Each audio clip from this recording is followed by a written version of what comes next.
हाँ जी, तो next question start कर रहे हैं ट्रायल बैलेंस चैप्टर से। ट्रायल बैलेंस एंड एरर्स हमारे चैप्टर का नाम है। क्वेश्चन नंबर आपके साथ हम स्टार्ट कर रहे हैं। देखिए क्वेश्चन हमें कहता है the following is a trial balance prepared by an inexperienced accountant. तो एक ट्रायल बैलेंस हमारे पास है क्वेश्चन के अंदर, जो कि एक इनएक्सपीरियंस्ड अकाउंटेंट ने बनाया, यानी शायद उससे कुछ गलतियां हुई हैं। सो क्वेश्चन हमें कहता है redraft it in a correct form and give necessary notes. तो आपको रीड्राफ्ट करना है और कोई अगर नेसेसरी नोट्स देने हैं तो आप दे सकते हैं उसके लिए। चलिए तो आइए क्वेश्चन में मेरे साथ आप लोग देखिए। कैश इन हैंड, सबसे पहले ट्रायल बैलेंस में उन्होंने कैश इन हैंड दिया हुआ है, ठीक है।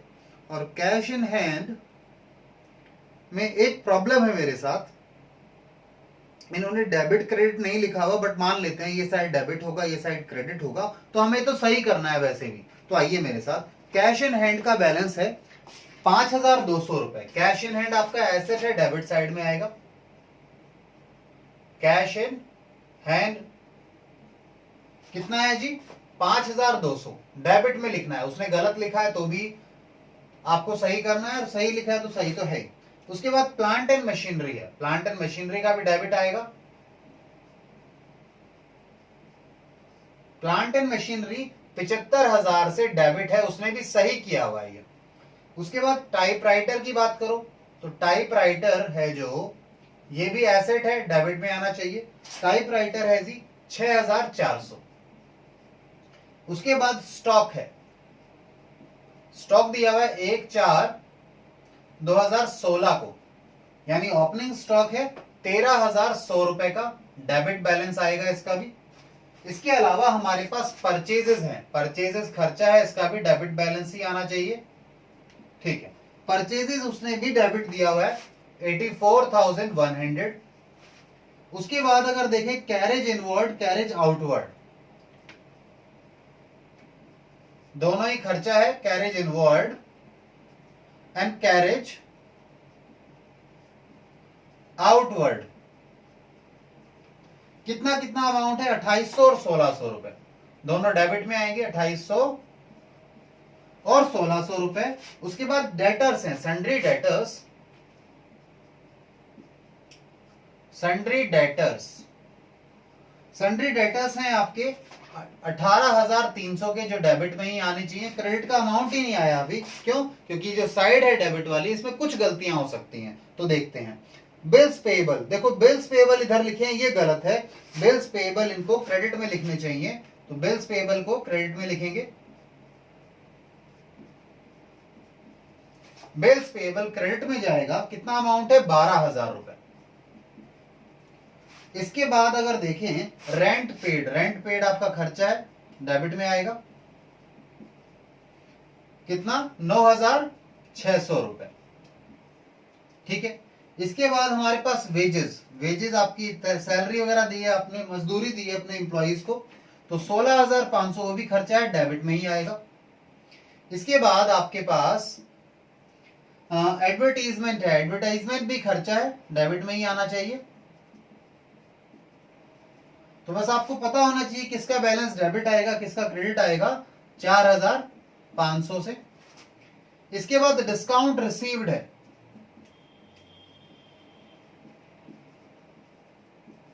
डिस्काउंट रिसीव्ड की बात करें तो ये आपका, सॉरी क्रेडिट आएगा ना, इनकम है, मैंने डेबिट में लिख दिया 3,200 रुपए। तो देखो गलत अभी तक दो चीज मिली, एक तो बिल पेएबल, मैं स्टार मार्क कर देता हूं जो उन्होंने गलत किया हुआ था, ठीक है, दो चीजें। इसके बाद आगे चलिए, अब क्रेडिट साइड की बात करें। बैंक ओवरड्राफ्ट सही जगह दे रखा है उन्होंने, बैंक ओवरड्राफ्ट क्रेडिट में आना चाहिए। अमाउंट है जी 16,400। इसके बाद बैंक ओवरड्राफ्ट के बाद देखो कैपिटल है 50,000 रुपए, क्रेडिट में ही आना चाहिए।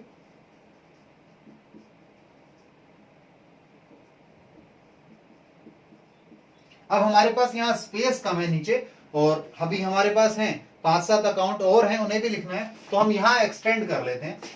नेम ऑफ अकाउंट कंटिन्यू कर रहे हैं इसी को, name of accounts, amount debit, amount credit. चलिए जी, 3 कॉलम, आइए कंटिन्यू करें। आगे कहता है क्वेश्चन हमें, कैपिटल के बाद इन्होंने हमें दिया है गुडविल। गुडविल तो एसेट है, इन्होंने क्रेडिट में लिखी है, गलती की है, डेबिट में लिखो। तो ये भी गलत किया था इन्होंने।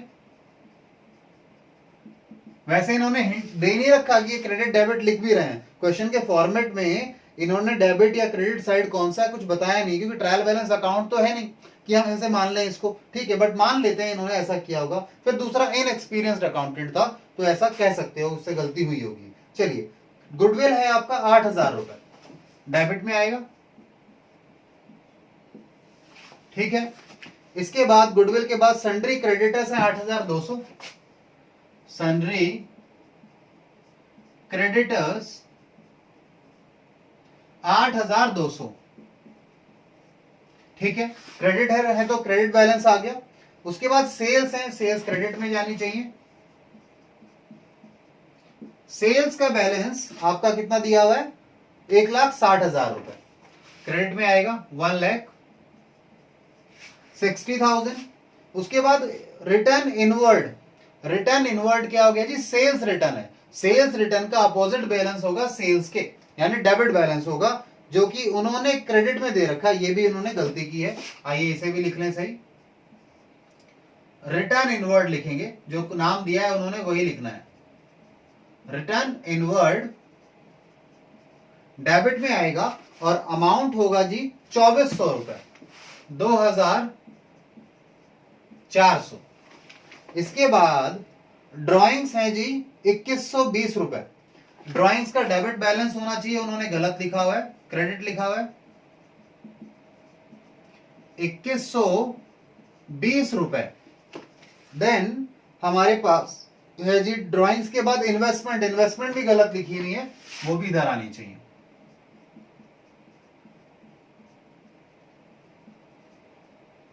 इन्वेस्टमेंट्स की वैल्यू आ रही है जी 4,000 रुपए। आइए अब अगला काम क्या है जी, अब अगला काम ये है कि सारा डेबिट का टोटल करो, सारा क्रेडिट का टोटल करो, देखो कितना आता है। चलिए टोटल कर लेते हैं हम लोग, 1 मिनट। हाँ जी, चलिए टोटल करते हैं, यहां से स्टार्ट करते हैं डेबिट अमाउंट से। 5,200 रुपए, 75,000, 6,400, 13,100 रुपए, फिर 84,100, फिर 2,800 रुपए, 1,600 रुपए, 18,300, फिर हमारे पास 9,600 है, 16,500 है, 4,500 है, उधर फिर 8,000 रुपए है, 8,000 के बाद ये 2,400, फिर 2,120 और ये फिर 4,000, ठीक है। 2,53,620। तो डेबिट का कितना टोटल आ गया, 2 लाख कितना है जी, 253,620 है, 30 है जी, बताओ। अच्छा 20 है, ठीक है। तो ये आपका डेबिट का टोटल आया। अब क्रेडिट का भी टोटल करो। आइए जी, मैंने अभी यहाँ टोटल में नीचे नहीं लिखा, मुझे कुछ समझाना है, फिर आगे लिखूंगा। आइए जी क्रेडिट का टोटल करें। क्रेडिट में 12,000 है, 3,200 है, 16,400 है, 50,000 रुपए है, 8,200 है, 1,60,000 है, 2,49,800।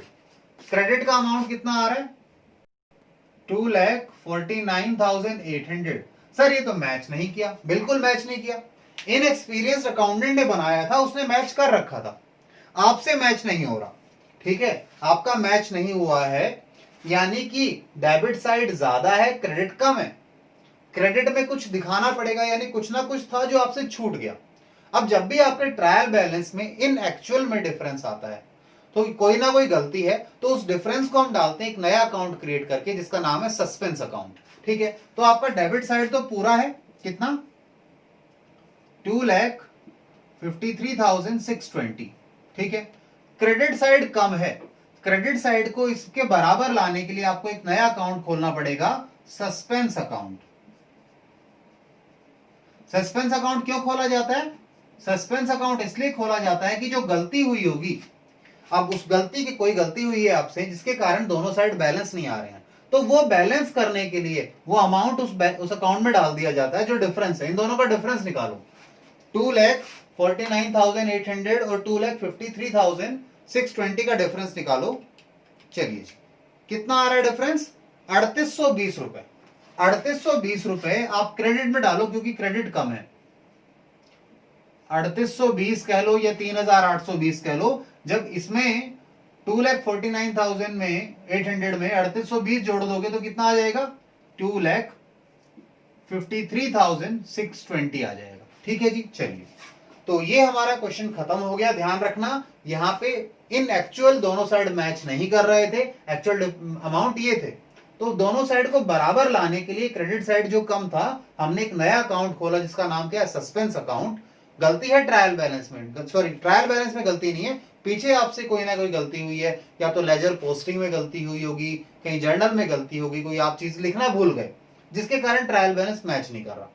तो आपको क्या करना है? उस जो अमाउंट डिफरेंस है उसे सस्पेंस अकाउंट में डालना है। जब गलती मिल जाएगी, फाइंड आउट कर लेंगे, तो सस्पेंस अकाउंट को हम बंद कर देंगे, खत्म कर देंगे। चलिए तो इसे आप नोट डाउन कर लीजिए, क्वेश्चन खत्म हो गया। इसके बाद नेक्स्ट क्वेश्चन स्टार्ट करेंगे।